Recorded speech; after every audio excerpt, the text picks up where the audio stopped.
brightest day, in blackest night, no evil shall escape his tights. The second superhero movie of this month sees your Cuban Missile Crisis, X-Men, and raises you the destruction of the entire universe. Since the beginning of time, an intergalactic police force known as the Green Lanterns have served as the best defense against the galaxy's most unsavory elements. But now a new Green Lantern must be chosen to save us all from extinction, who will no doubt be instructed on the mysterious ways of things by Lawrence Fishburne. According to legend, the savior will be boyishly good-looking and capable of cute, wry, self-referential asides to himself. But Dane Cook was booked, so they went with Blade 3's Ryan Reynolds. He plays Air Force test pilot Hal Jordan, bringing a much-needed Top Gun feel to the superhero genre. One day, Hal witnesses the crash landing of a dying alien who gives him the ring, which will kill anyone a week after they watch it in their VCR. This ring, much like a Tony Robbins infomercial, has the power to turn thought into reality. Anything Hal Jordan thinks appears in front of him in magical CGI. It's a power that sounds virtually unlimited, until you consider that these thoughts will be coming from the head of pretty boy Ryan Reynolds. So the universe may be fucked anyway. Reynolds divorced from wife Scarlett Johansson shortly after completing this movie. Now, while there were rumors going on that he was on set flirting with co-star Blake Lively, this film proves why Reynolds and Johansson could never have stayed together. See, she's a Marvel, and he's a DC. You know, frankly, you take away all the intergalactic reverberations here, and you've basically got a story about a guy who finds a ring, puts it on, and has all sorts of adventures. Frankly, sounds like a chick flick. I mean, isn't it women who are always pining away for a ring? And you know what? If we've reached the point where it's costume jewelry and accessories that are giving our heroes their powers these days, how far are we away, really, from the adventures of purple bracelets, or golden tiara, or even the burgundy nipple ring? We just might, because the DC hero pool is a little more shallow than Marvel's. I wouldn't be surprised if DC sets out to do a complete counter move to Marvel's movie The Avengers by making a movie for every single member of the Justice League. I mean, sure, Hawkman might be interesting, but do we really need a movie about Red Tornado? Or the Wonder Twins and its prequel, Wendy and Marvin? I mean, when does it end? I don't care how you dress it up. I'm not getting excited to go see Christopher Nolan's The Enoch Chuck guy. Have we learned nothing from Peter Jackson's three-part morality tale of Middle-earth? Don't we know by now that no good can come from keeping an all-powerful ring? Throw it back, Hal Jordan. If Shrek has taught us anything, it's that green is one color audiences will turn out in large numbers for. So this film does have a good chance of catching on with the general public. Well, the concept isn't going to be the easiest thing to sell to kids. I mean, when kids play superheroes, they want to keep it simple. I'm gonna be Superman. I'm gonna be Batman. I'm gonna be the Flash.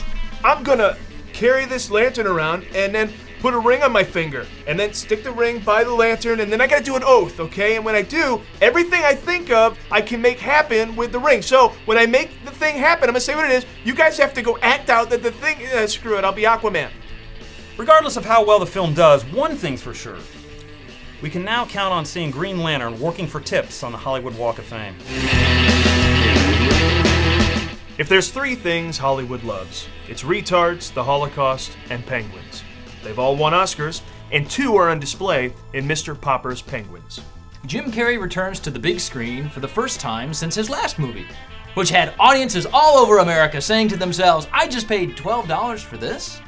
Guess what it's about!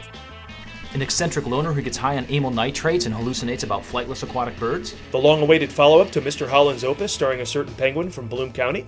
Or a businessman who inherits 6 penguins and turns his entire apartment into a winter wonderland only to watch his professional and personal life collapse around him. I wish it was number 2. But instead, it's Jim Carrey doing his latest work with animals since Ace Ventura. And it's the second film this month based on a children's book. Let's take a look. Dear Lord, thank you for the food we are about to eat. Please use your mighty power to stop the melting of the polar ice caps. Shit, it's a Jim Carrey drama. And shuffle ball step, shuffle ball lunge. Step Step ball change, step ball change, step ball change. Word. Shit. It's a Jim Carrey comedy. Jim Carrey used to be one of the most entertaining people on the planet, but as we learned from the careers of Eddie Murphy, Robin Williams, and Dan Aykroyd, it is possible for even the most talented individual to simply run out of funny. But in Jim's case, though, there might be an explanation, as revealed in his upcoming documentary, Ace Ventura of a Spotless Mind, which details how he had his memory erased so he could completely forget that he was a brilliant comic actor in the 90s. Carrey's been treading water for several years now, but here that water turns to ice as his character is forced to take on the care and protection of 6 penguins. I know what you're thinking. This sounds like a kind of thing that could only happen to Cuba Gooding Jr. But even he knew to stay away from this project.